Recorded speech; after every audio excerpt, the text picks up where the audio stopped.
The NBA playoffs are here, and I'm getting my bets in on FanDuel. Talk to me, Chuck GPT. What do you know? All sorts of interesting stuff, even Charles Barkley's greatest fear. Hey, nobody needs to know that. New customers bet $5 to get $200 in bonus bets if you win. FanDuel, America's #1 sportsbook. 21 plus and present in Virginia. Must be first online real money wager. $5 deposit required. Bonus issued is non-withdrawable bonus bets that expire 7 days after receipt. Restrictions apply. See full terms at FanDuel.com/sportsbook. Gambling problem? Call 1-800-GAMBLER.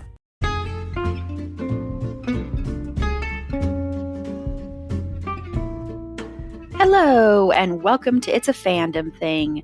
I'm your host, Erin Marlowe, and each week I'm joined by a panel of guests to discuss all things fandom and pop culture, primarily from a female perspective. You'll find everything from fanfic, to cosplay, to Schitt's Creek, to Supernatural, and everything in between. So put on your favorite piece of fandom merch, set aside that fanfic that you're writing about your OTP, and sit back and enjoy this week's episode.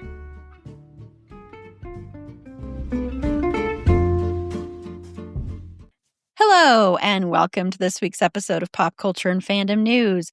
I'm your host, Erin Marlowe, and this week we are continuing Comedy Month, but we're switching over to television. So on Friday's episode, we will be talking about The Office. We did talk about The Office in 2020, so a long time ago, and I just thought since The Office is turning 20 years old this year, that it would just be fun to kind of revisit it. It's going to be a very laid back episode, I think, judging by the brain power of both of us. And we'll probably revisit the other, because we also covered The Good Place and Parks and Rec. So if you didn't listen to those episodes, that was a long time ago. So who knows how it sounds? Who knows how I'm not going to go back and listen. But you can if you want to. But joining me this week is Tanya. Hello, Tanya. Hello. Hi. Thanks for having me. Thank you for being here. I'm excited to hear your take, especially because I don't know if this is going to come up or not. But the Marxist take, just the capitalism of the show and all, and Michael and the way they at first don't like him, and then they all come to just almost, not worship isn't the right word, but they come to really just love this man.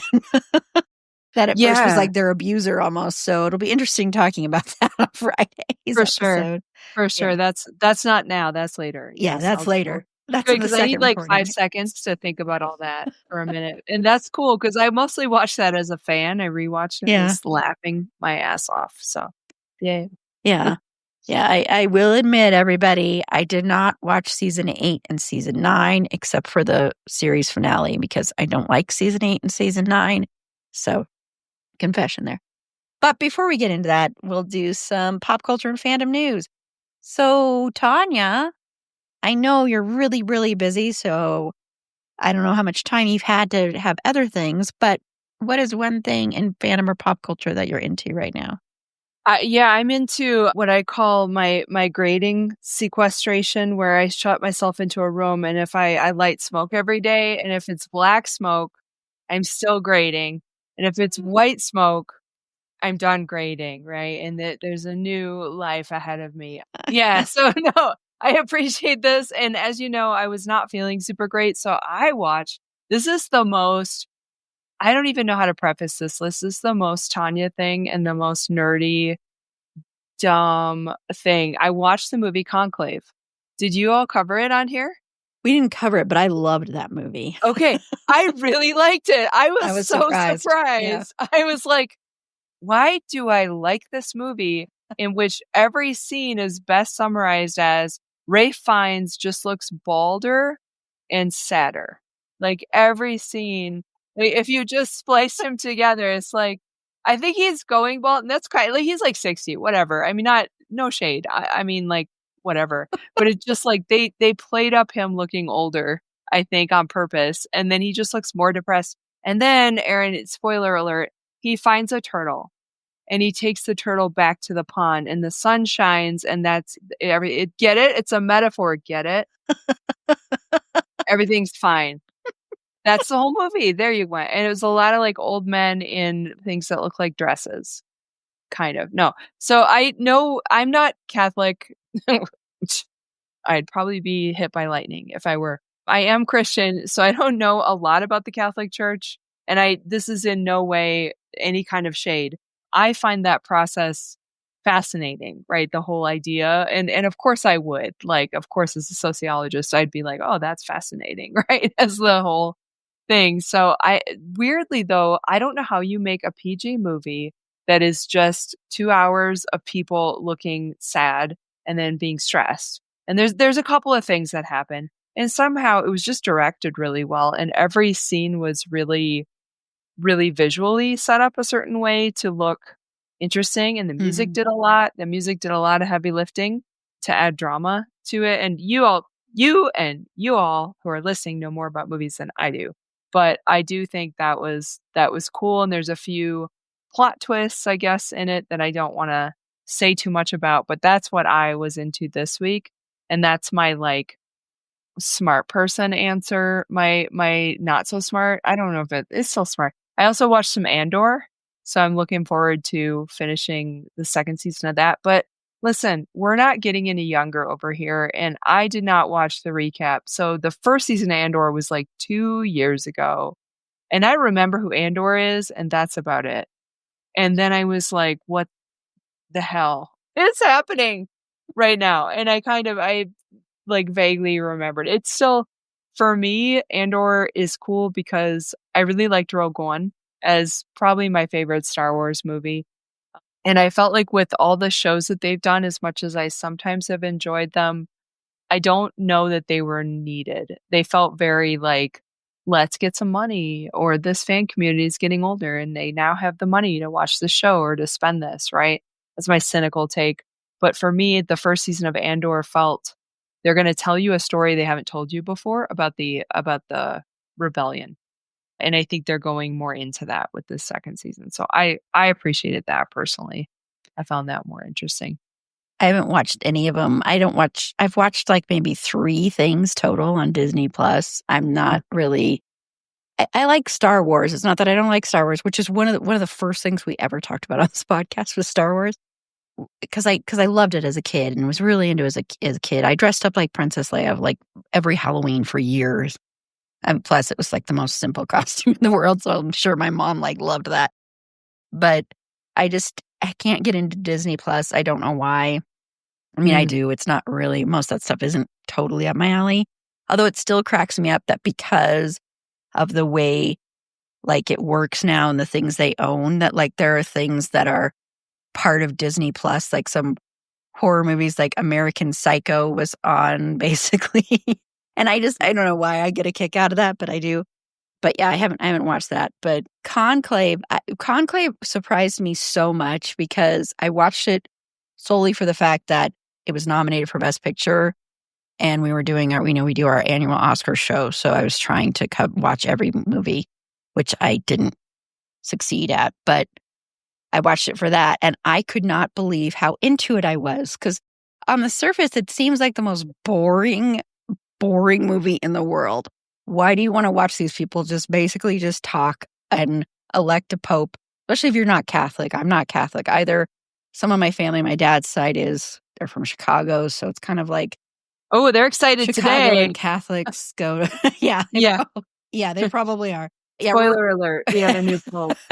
Yeah, we're recording this on Thursday, May 8th, and so as everybody should know, there was a new pope elected, and it was the first pope from the United States, even though he left the United States in his teens and mainly lived in Peru and other places. So, but he was from Chicago. So yeah, I'm sure they are, because Chicago and there is very Catholic. So, so I was shocked by that. As far as what I'm into, I was like, what am I into? I've just been like, we're recording this a couple days before our marathon streaming event, which by the time you hear this drops, that's already aired. You can go back to our YouTube channel and watch it. Hopefully it was fabulous. I'm betting it was. And so all of my energy is going to that. And so I'm like, what have I been really watching? I'm really liking this season of The Last of Us. I know, I'm not going to spoil. I know people are very upset because of episode 2. I get it. That was intense and depressing, but to me, it made total and complete sense. I'm not saying it was like fun watching that and that I wanted what happened to happen because of certain things I don't want to say too much. I was expecting it because I already knew. I got spoiled during the first season that that's what happens in the second part of the game. And so I know a lot of people that played the game have been really amused by watching everybody's reaction to it. And I know some people are like, I'm not watching again. And I get it. It's just, to me, it didn't upset me because in that world, something like that is bound to happen. And it made sense. And I have a feeling, and I've heard if they follow the game, which it sounds like they are, that it leads to really amazing stuff, like really intense, but an amazing exploration. And so I'm liking it. This is the new show my sister and I watch together every Sunday night. So it's our new thing. I'm really enjoying it. I didn't play the game, of course, but I'm really, really enjoying this. And I think the performances are great. I love seeing Catherine O'Hara in that. Mm-hmm. And especially in a dramatic role. It's, yeah. I love watching her in it too. I think she's a great addition to the cast. So she's good in everything. Yeah, not to interrupt. I agree. I've not watched the most recent, but I won't say, but I think I was not as surprised, even though I'm not the person who played the game, but I understood. I knew some of the story arc. How do I put it? Is that cool? Is that generic? But this is reminding me of Game of Thrones when I had read the books years and years ago. And then when the Red Wedding came and people were super surprised at the events of that. And I was like, ha read the books, nerd. No, it just like, I remembered that. So that was not a surprise. The exception is my oldest kid, who is 23, was very close to being named Arya because I read the books back in the day, like way, way, way before the show came out. Love them. I have different thoughts on Game of Thrones. I don't think we've had a Game of Thrones episode, but no, because I've never watched. I will be here all day, but yeah, you haven't watched it. I've never watched it, so it's me wanting to watch it if I want to get to that. Yeah, like sorry, I guess I should have told you spoiler for a 10. I don't care. Thing. I'm fine with that. When we got to that episode, I was so mad at my oldest kid because he watches fantasy and stuff, and he hadn't read the books, but he heard a musical cue in that episode that is significant, and he's like, oh, this is gonna happen. And I was like, oh, fuck you asshole. Like, I read 3 whole ass books before George Martin got obsessed with the phrase a mummer's farce, and then overused it and ruined book 5 for me with that. Anyway, try it. Folks, if you're reading book 5 and you just start taking a drink every time you see a mummer's farce, you will be drunk very quickly. He needed to get slapped with an editor. Anyway. No, there. I like how I made that about Game of Thrones. I know. It's so funny. So we're going to take a quick break. Someday we will talk about Game of Thrones. It is on my long list of future episodes, which that list is like, it's so long. We'll get to it, but it's just I have to be in the mood to watch it. Yeah, I don't blame you. I do too. That. Yeah, and I know a lot of people hate the endings so much that some people are like, I'm never watching that show again. So so we'll have a fun discussion. I don't want to say too much because I don't like the last 2 seasons, but I understand what they were doing. Okay, well, we are going to take a quick break, and when we come back, we're going to talk about one thing in pop culture or fandom that we're excited, upset, etc. about. Have you ever met a single person in your life that enjoys paying taxes? No, no one does. If you can't sleep at night because you have a huge problem with the IRS, I've got some free advice for you. This service is strictly limited to individuals that owe the IRS $10,000 or more in back taxes. And if you qualify, we can guarantee that you won't be writing a big fat check to the IRS, or our services cost you nothing. The first 100 people that call today will get a free tax consultation worth $500. Stop worrying about your IRS problem. We can help you, we promise. Call the tax doctor right now. I mean right now, to learn more. 800-281-7048. 800-281-7048. 800-281-7048. That's 800-281-7048. So, Tanya, what is one thing in pop culture or fandom that you are excited about, upset about, mixed about? I don't even know what's coming out this summer. This is bad because I've just been, like I said, in my little personal grading conclave. But I want to see Sinners. I haven't seen this movie yet, and it looks good. And the students have told me because you know me, Erin, I am not a horror person, and I can't handle it if it's too gory. So I often, if something is usually I'm like, no, I can't do that. But if something's on the fence, I will go read Does the Dog Die? Or I'll read all the different issues. So I didn't read it yet for Sinners, but students have assured me, because I've shared this, and they were like, you're fine. You'll be okay. It's intense, but it's not scary like that. It's not gory. So if I'm trusting them, I am excited to see it. I think it will be really interesting. I've heard good things. So I'd like to see that. I will probably also see the Thunderbolts, the Marvel one. Unsurprising for me that I would see that. I love the Red Guardian. I probably will channel him a little bit for the streaming event. So my favorite detail of the Red Guardian, really fast, is that if you watch the Black Widow movie, and I know you've seen every single Marvel, Erin, I know it, and you look at no, you haven't. That's okay. You look at his knuckles. You know how people who are in prison, especially, or people who are like badasses, they have knuckle tattoos? It says Karl Marx on his knuckles. Like, yeah. Instead of like love and hate, it says Karl Marx, which I just think is so funny for Red Guardian. Yeah, as a character detail. Oh, yeah. I like that. And I love, that's David Harbour's character, correct? Yep. And I do want to see that one, just because I've heard from people that are like me, that are sick of Marvel. No offense. I know lots of people love Marvel that listen to us and are on the panels. But I've heard from people that are even sick of Marvel that this is like the best Marvel movie that's ever been made. So that's high praise. So I don't know about that, but that's like, I like it too. And I totally understand the fatigue. And I felt this way about Star Wars, and I kind of do, even though that was probably my first fandom. I was with you on that. And that's why for me, I've never really cosplayed a Star Wars. I like Andor, but that's how I feel about that. It's just kind of overdone. And so I can totally see feeling that way about Marvel. That's why if I am going to the theater, I'll probably see Marvel, but I really want to give my money to something like Sinners to support that. Also, it just looks fun to me. It just looks interesting. I like that director. So yeah, Ryan Coogler, and it's breaking box office records, and it's my favorite movie of the year so far. It's been mentioned a couple times on here, and it is so good. And when you go, Tanya, make sure you sit through all the credits, because there's 2 post-credit scenes. The first one is super important, and then the last one is at the very end. And it's just, are you okay with vampire stuff? Are you okay? Yeah, I think I watched True Blood. So as long as I said, like, if you give me if you give me like a scale of nothing to True Blood or 0 to Game of Thrones, is it in that realm? And then they're like, yeah, so okay, I think I could probably handle it.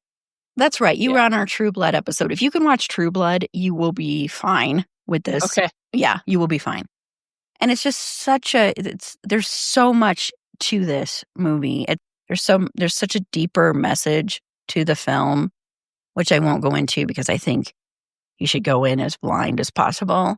And the performances are fantastic. And the music, oh my gosh, the music is, woo. And it's one that you really should see on the big screen. It's meant to be seen on the big screen. And there's a scene an hour in, and it's one of the most incredible things I have seen in a movie. So I think it's fantastic. And I'm so happy that it's doing so well, because it deserves it. And, I've stated this a couple times on here, but for Ryan Coogler, for him, it was the first movie where he felt totally free as an artist, because, with Creed and with Black Panther, that was such a studio thing that he wasn't as free as an artist. I mean, I'm sure with Fruitvale Station, which of course is a very independent movie that he did a long time ago, I'm sure with that, he felt a little bit more free. But he's just said that with this, he felt like as an artist, it really made him feel free. So I can't recommend it I can't recommend it highly enough because wow. Okay. It's so good. And that's good to hear. Yeah. The score is incredible too. Not just the actual music in the movie, but the score as well. I really hope this movie is nominated this year because it deserves it. So, yeah. I'm hearing good stuff, but that's helpful. Thank you. I've just been so, overwhelmed with everything that I haven't gotten to it yet, but I will. That's on my list after grading is complete. After we elect a new pope, then I will go see this movie where he felt so free. He made Michael B. Jordan play twins is all I know. That there's a Jean-Claude Van Damme element of playing twins. I assume one has hair and long hair and frosted jeans and the other one does not.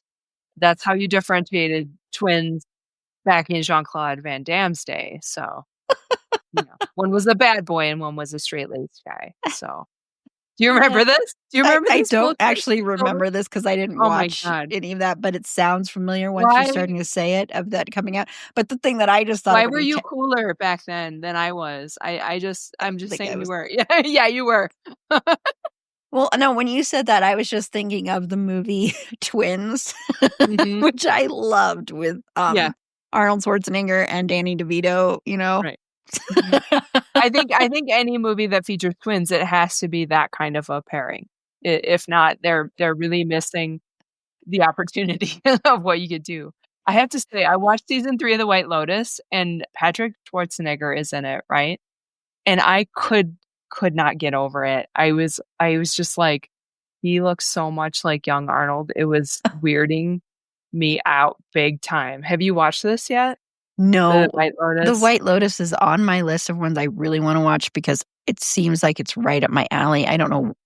It's because I have so much that I have to watch but I will have to cover it for the show is how I end up watching them. Like I'm watching The Bear right now because that's how we're wrapping up Comedy Month, although it's technically not part of that. I just thought it'd be funny to throw it in there because that show is not a comedy, even though it's nominated in that. And I finally am watching it and I'm loving it. It's really good. Oh my gosh. I'm like, this show is so amazing. But that's how I got to watch it, is I put it on the schedule. I like that.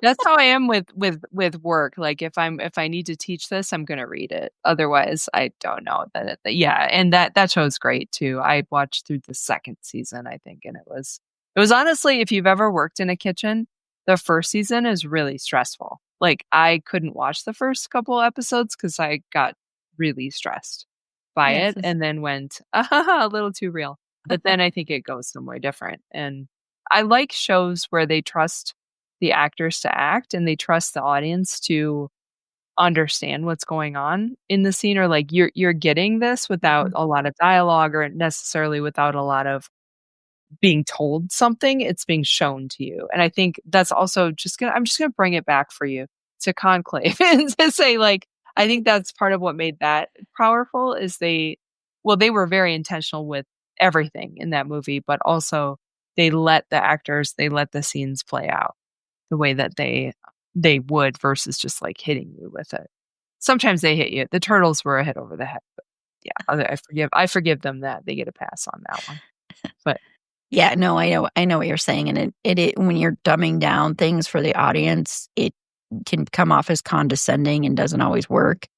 And so if you are trusting that your audience is smart enough to get it and to also infer and, see what they want to see from it too, that says a lot. Yeah. The performances in The Bear are fantastic. So it deserves everything it has won. So yeah, it does. I agree with you though, that it's a little bit miscategorized, but I my gosh. Yeah. I don't know how you would, so that's a little bit interesting to think about that, and I know everybody was screaming that when it was nominated, and even the people in it are like, I didn't even know I was in a comedy when I was making this. But since you mentioned Patrick Schwarzenegger, Arnold's son, I'm not a fan of this person, by the way, everybody. And a lot of that is because of how, and I haven't watched The White Lotus, but a lot of it is because of his statements not too long ago, moaning about, I hate being called a Nepo baby. My life has been hard too. I'm sorry, but wah. It was so annoying to me. But now he's really annoying me because, and I understand this is going to sound really petty because, of course, actors are going to campaign for roles. He is campaigning for the role of Patrick Bateman in the remake of American Psycho that I'm still pissed as hell is happening. And no, just no. This movie should not be happening, period. It's just like, I don't want that. And yes, he may look the part, but honestly, almost every white male actor in Hollywood could look the part of Patrick Bateman. That's kind of the point of the character in a way. So, no. And plus, I'm sorry, no one else can play that character but Christian Bale. And I'm not just saying that because of how much I love Christian Bale. I'm saying that because really, no one can. No one else can. He did something so special and unique with that character. And it's one of the greatest performances I've ever seen. And so it's just so annoying to me. But I will admit, I know just from interviews with Christian Bale, just the way he is so anti-Hollywood and all that. I mean, he's been driving the same Toyota truck for like 20 years now or something like that. He's not Hollywood. And he was asked, when Robert Pattinson got the role of Batman, and everybody was like, we're going to ask Christian Bale about this and see if he gets upset about someone else taking this role. And he didn't care. He was like, oh, he's a fantastic actor. That's great. I'll give him advice, blah, blah, blah. Didn't care. So I'm sure when Christian Bale is asked about this, which he definitely will be, I'm sure he will do the same kind of thing. And that's great, but I can't be that way. I am petty about it. No one else should do this. Plus, it's going to be a man directing it this time. And what was so great about the original, the only American Psycho adaptation that should have been done, is that it was written, the screen adaptation was written by a woman, and then it was also directed by a woman, 2 separate women. But that is why that movie works so well, because if you're going to make a movie out of that book, and if you've read that book, you know why I'm saying that, by Bret Easton Ellis, you have to have a woman do it, I think. It just, otherwise, you're going to go into a very darker place. Like, it's already dark, but a more misogynistic place. And I really think that movie was shot from a female gaze. And that made such a difference, because even though you had a lot of sex and you had some nudity, but not completely, the camera more focused on Christian Bale's body than it did on the women as far as objectifying, in my opinion.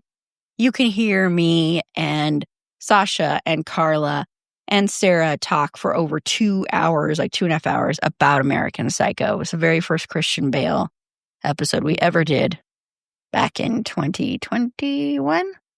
I believe that was, yeah. So you will not hear me because I am a baby but even so, like, even for a person who won't watch it, the new one or the old one, I can still, for me, I don't know why you'd remake that other than money, because I associate, that is a role I associate so much with Christian Bale, even as a person who's like has zero interest in it. I just think that was one of those iconic roles that you don't separate really from the actor, or in the same way that I can't imagine The Princess Bride being other people, right? Yeah. Or I can't, there's just a few, or even Star Wars, we're going to come back to that. Like, I can't, yes, you can have different people be Jedi. Yes, you can have different people be Batman. Yes, you can have different people be Sith, but you can't really have a different person being Luke Skywalker or Han Solo.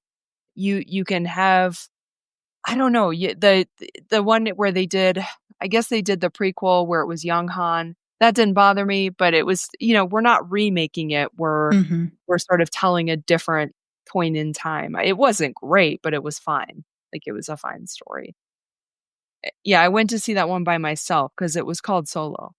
So, okay. I know. I was like, that's the stupidest 8-year-old joke, but I'm going to put it in there.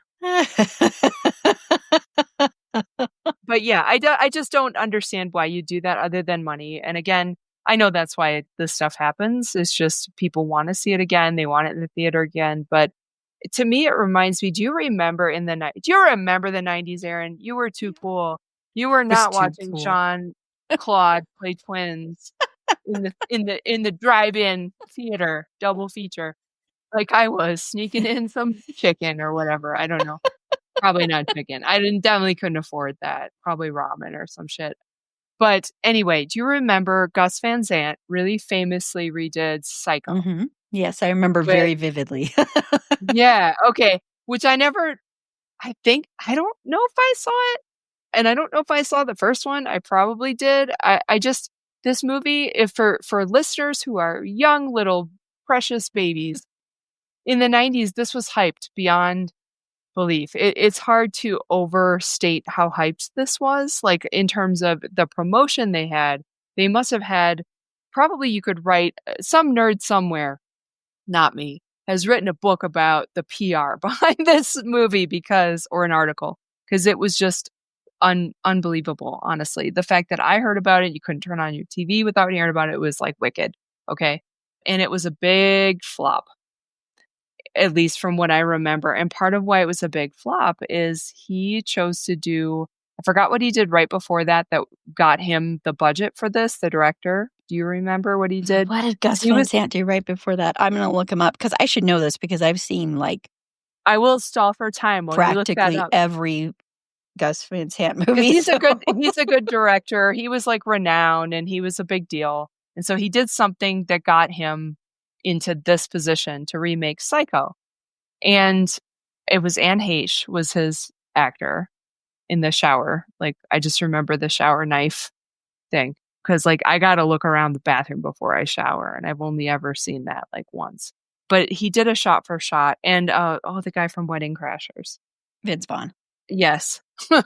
It was Good Will Hunting, by the way, which I can't believe I didn't remember that. That's what I was like, it was something huge that's really good and it's still good and people love it. Yeah. So he got the budget and the money to do this. It was kind of that curse of success, right? And I think you saw that with this. So I'm likening this to what I think could potentially happen with American Psycho. I don't know anything. I'm not invested. I don't care. Really, I care what you think, Erin, and I care what other people think, but I don't personally care. But I can see that being a big failure because anything that gets that kind of hype and promotion, I didn't think Wicked would be good because I was just like, you're trying too hard to sell this to me, and I ended up enjoying it, even though I'm not a musical theater millennial. But that's who their audience was, right? So anyway, I think you always have to be skeptical about where is the industry in this when something like that's happening. But so the only thing I know about Patrick Schwarzenegger, other than what you shared in that talking about the nepotism quote, which I don't know, is it was tough because it's okay, first of all, whoever you were, you are incredibly good looking, and not to be gross, but if you are a good looking, rich white man in this country, I really don't think you have it hard. I might be a controversial hot take.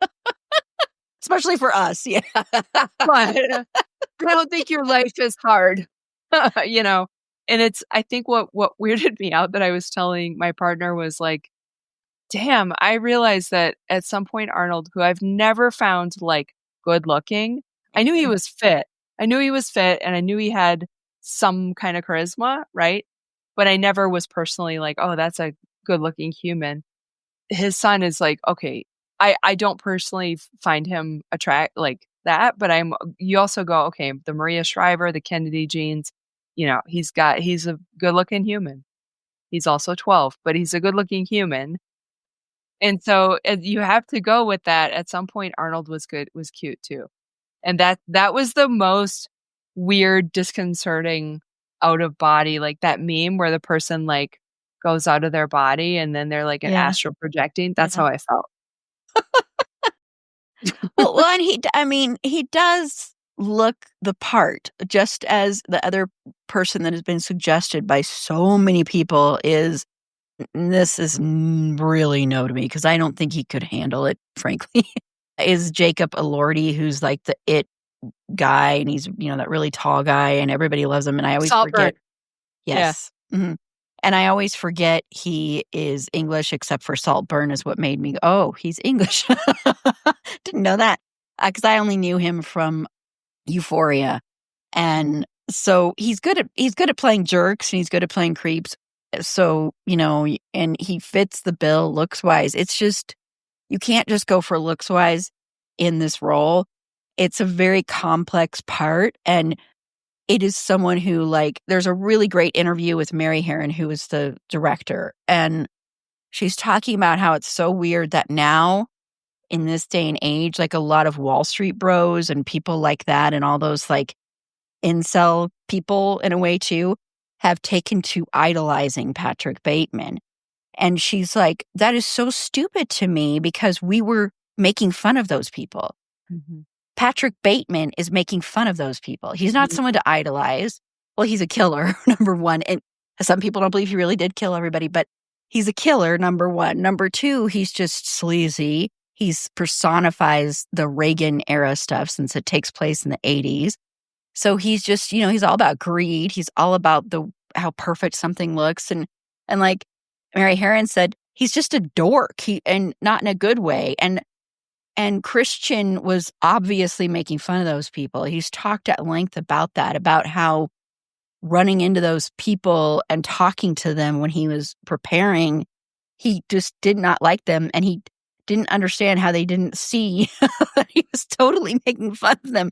And that he's not praising them, they're making fun of him. So it's interesting. And also making fun of the fact that, there's so many homoerotic undertones as well, and how a lot of these guys who are supposed to be so super macho and everything like that would hate that being said about them. And that's probably also, that's part of what I think Bret Easton Ellis was getting at in the novel, who Bret Easton Ellis is a gay man. And so I think he was trying to look at the fact that in the 80s, there was so much homophobia, yet there were all these men that were doing things and coming across as very homoerotic in some of their interactions with each other, which of course is stereotypes and stuff like that. But I just think it's just an interesting discussion around that. And so that's why this is a complex story. And yes, the director who is slated to direct this is a good director. I want to say Luca Guadagnini, he's done a lot of independent movies that are good, that run the gamut. I am one of the only people that loves Bones and All, even, the Cannibal Love Story movie, but but he's also I know, I'm guessing Armie Hammer loves that too. I don't know. No, I'm sorry. Well, I'm so sorry. I know nothing. I was what's just funny about that, Tanya? Oh God, is he in it? No, he was in Call Me by Your Name, which was Luca's one of his first movies he ever did. Oh, so yeah. I haven't seen that, but I know it. So no, I was just being 12 years old. Armie Hammer, the piece of trash that he is. Well, cannibalism, kids, is always bad, but it's especially bad when you're famous to admit it. No, it's bad. But I'm one of the few people that I loved Bones and All. I loved that movie. And, for the Timothée Chalamet people out there, I'm sure you liked it. But yeah, it's people are born with something that makes them cannibals. But it's about, so it's about it. It's a love story too. And it's just, I don't know. It's like zombie or vampire or something where you're, fair enough. Okay, cool. And that's different. Yeah. That's different from gross masochism, patriarchy stuff that Armie Hammer talks about. Yeah. Okay, well, we're going to take another quick break, and when we come back, we're just going to name one other thing maybe that we're looking forward to or we're into or upset about, whatever. So we'll be right back. Okay, so Tanya, what is one other thing that you are, maybe something you're looking forward to? That's a hell of a segue. I was like, where do I go from there? So I'm going to say, I know this isn't like general. What am I looking forward to? So I'm going to travel this summer for real. I'm going to go to Croatia. And I know two things about Croatia. One, I'm going there. The second thing I know is that they filmed some Game of Thrones there. So yes, I am going to do a Game of Thrones tour of some sort around the various parts. So I don't know that it says pop culture related. Yeah, it is. Yeah, that works. Even though, because I have not thought past May, y'all, and that's real. Like, I got these 2 movies on my list, I got these shows, and I'm gonna finish this book, and that's it. Yeah, and so that's where I'm going to Croatia, and I'm looking forward to that. I think it is interesting to notice when you are traveling, like how steeped in American culture we are here, and then when you go abroad, how you're not, and you're like, oh, I'm not cool. And like things that I do and say, I mean, I'm not cool here either, but like I'm especially not cool there. But like things I do and say are not always what I think they're going to do. Here's what I'm not looking forward to. If you are an American and you've ever traveled abroad, you get a lot of questions about that are essentially a very nice way of saying, what is wrong with you and your people and why? Yeah. Right? And you're like, I mean, I should have an answer to that as an adult, as a middle-aged person who's also a sociologist, but I don't. So I'm going to be like, bro, I don't know. What do you think's wrong with us? And then just see where it goes from there. And then, or I'm going to tell people I'm Canadian because I think the Midwestern accent, I can pull it off. I'm from Toronto, eh? Ice hockey. Maple syrup. Ice hockey. You have to say that. Ice hockey. The Leafs were shit this year. No, I don't know what they were. Sorry, don't come at me, Canadian people. I'm sorry if my country is bad enough. Don't come at me. I love you. Yeah, and we are listened to around the world, which is always just makes me feel very happy, and it blows my mind. And I know one of you is in our Discord channel too, so Yay. Thank you for listening to us. And so I'm sure we have listeners in Croatia.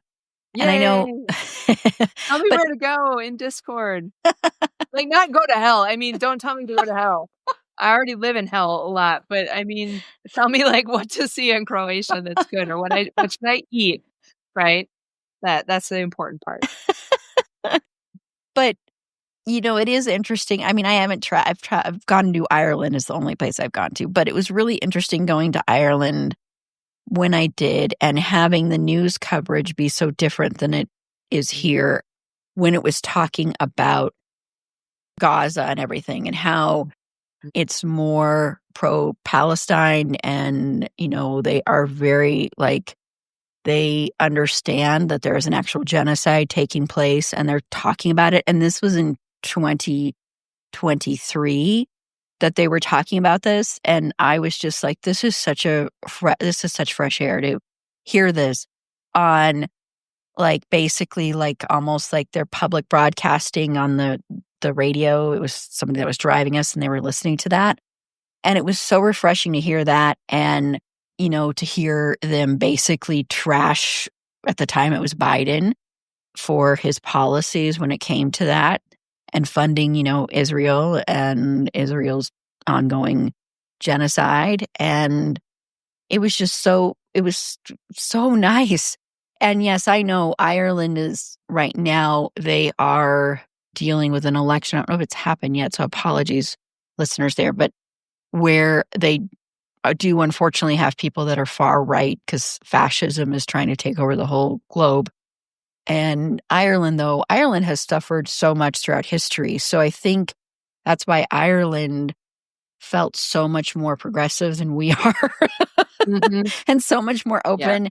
And it is that thing where you're like, I was on a group tour and most of us were American, and it did feel that kind of thing of like, you do have a little bit of that shame being from this country. Yeah. And, you know, my sister travels all the time and she goes to so many different countries. And she said, you know, and she goes alone, she travels alone a lot. And she said, that's the one thing is when you're going on group things and you see another person from the United States, you're also filling each other out to see, are you one of the bad people or are you one of the good people? Are you one of the people that's on the side of of Trump, or are you a good person? And she's like, you kind of feel each other out. So it is interesting because I'm sure a lot of our listeners in other countries are thinking that, like, what are we doing? Like, why? I think that every day, just for you listeners, I am also perplexed and upset about the state of, every time I listen to the news, I'm just swearing and I'm mad. And I don't, like, the reality is none of us, the electorate that did elect this person is a small percentage of people. And then if you actually, take it from me, who's also frustrated, but also looks up the data. If you look at how people actually think and believe, it's not in line with what is currently happening. Like, most people do not think there should be, limits on access to gender affirming care for kids and things like that. That's not the case. Right. And so it's complicated, but it depends a lot on how you ask it and what you ask. And it's frustrating. So none of this is to justify the actions of people who are in power and are reprehensible, because that is frustrating. I think we're all just here going, how do we hold people accountable, and what do we fight about? Because you're in that position of, I don't know if it was Hannah Arendt or which thinker said, part of the point of the Nazis, right, was they're going to overwhelm you with stuff. Mm-hmm. Right. And so I very much feel like that is play out of the fascism handbook, is to try to overwhelm you with what's happening. Right. And so they don't want you to react. And then my question is, I know I'm all over the place. I'm mad about this, as you could tell, and I'm like energized. But what I think about, what we talk about too, is if I'm having you focus on this issue, what else is happening over here that you're not paying attention to? So I think that international perspective of news and what's going on is very, very vital, because we're just not going to get that from other media that are like, oh, what's he doing today? Oh, today he's doing this, and today he's yelling at China, and today he's, things like that. Yeah. Well, and he's also trying to isolate us from the rest of the world. Mm-hmm. And I mean, the fact that he's picking fights with our allies is just so much stuff that he does. And the thing is, this has been brewing for decades and decades in this country. This is not a new thing. And, that's why people stop romanticizing Reagan, because Reagan, we would not have any of this stuff without Reagan. We would not have any of this stuff without both of the Bushes. And people romanticize them now because Trump is just a lot more open with his hatred. He doesn't put on the politician veneer of lying about some of his hatred. But make no mistake, Reagan is responsible for thousands of deaths. Reagan is responsible for the student loan crisis we have right now. That's all on Reagan. And Reagan is responsible for so much. There's this account, now I can't remember his name, and he basically did a whole series. Every problem in this country we can trace back to Reagan. And so Reagan was like, I'm not going to speak kindly of the dead. I don't care that he's dead. I'm glad he's dead, frankly. So I don't care about that part of it. There's a whole TikTok account that every day just posts, Reagan is still dead. That's my favorite part of the internet, when the internet is just like, we're going to decide this. And we're just like, I think the thing that got me, even though I don't jump into this because it's not true. And not the Reagan, he is dead. That is true. That's a true story. I'm not questioning that, unless you think there's some sort of zombie Reagan I'm sure there thing are people going on. Oh my God. No, it just, the thing that I don't think is true, but like, I think it's kind of strange that the internet decided it was true, was JD Vance and couches. Oh, yeah.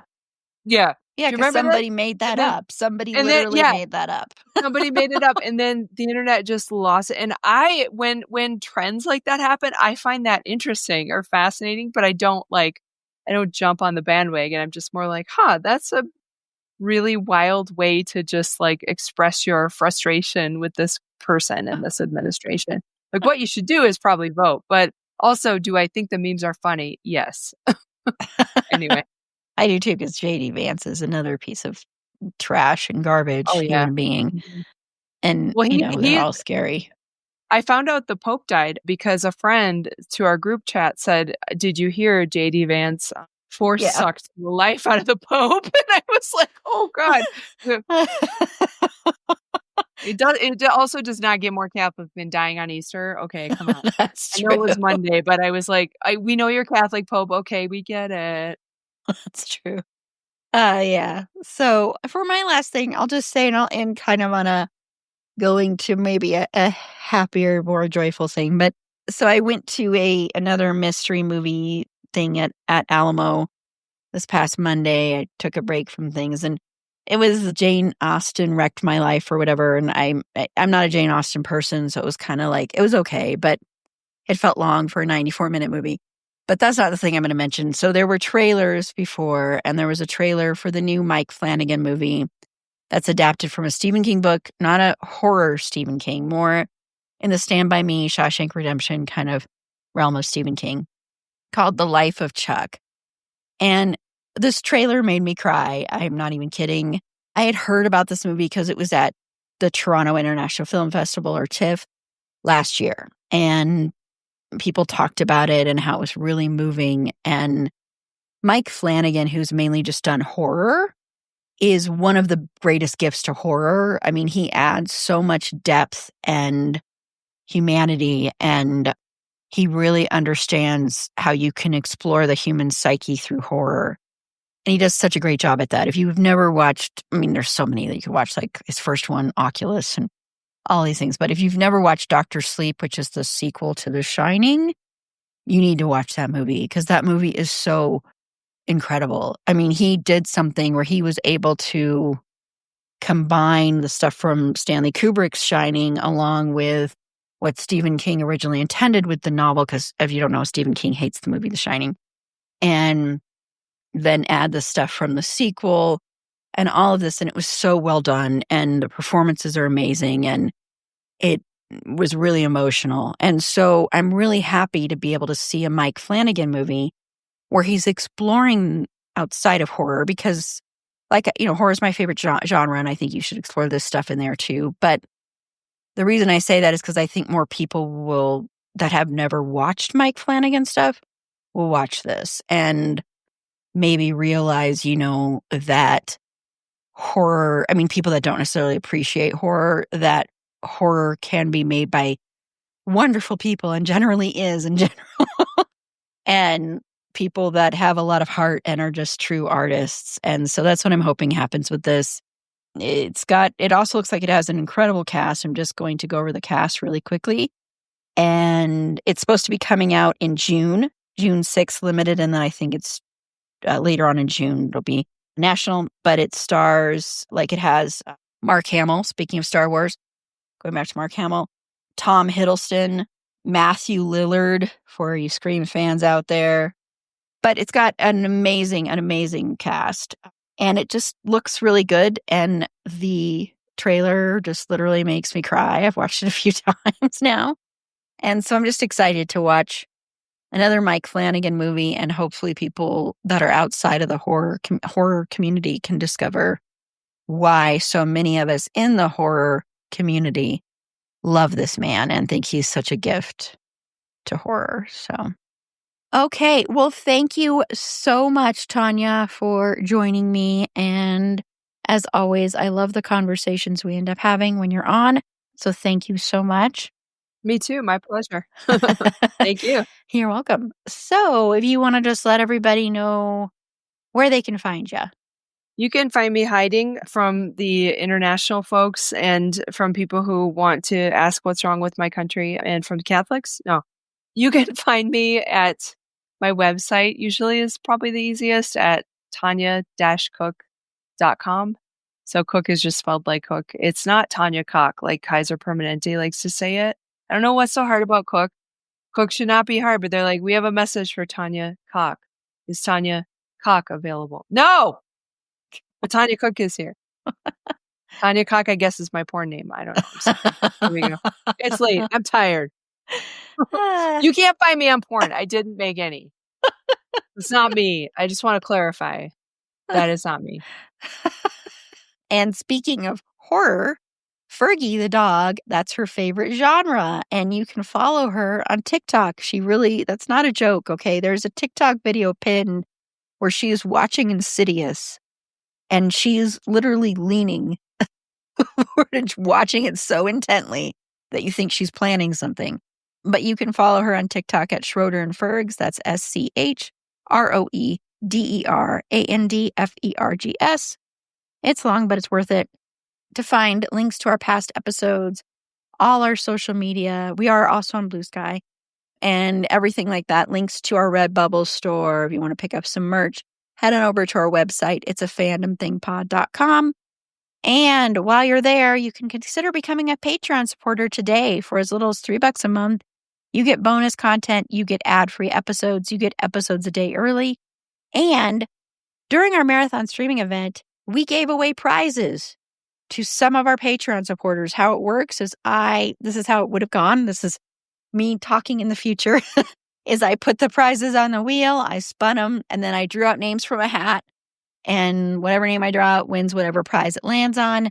Gave away stickers, gave away a tote bag, gave away a pig in a poke keychain made by Moth, gave away some games and stuff like that. So if you want a chance to win some prizes occasionally, and also bonus content and ad-free episodes and lots of other good stuff, click the link in the show notes or go to the Support Us tab on our website.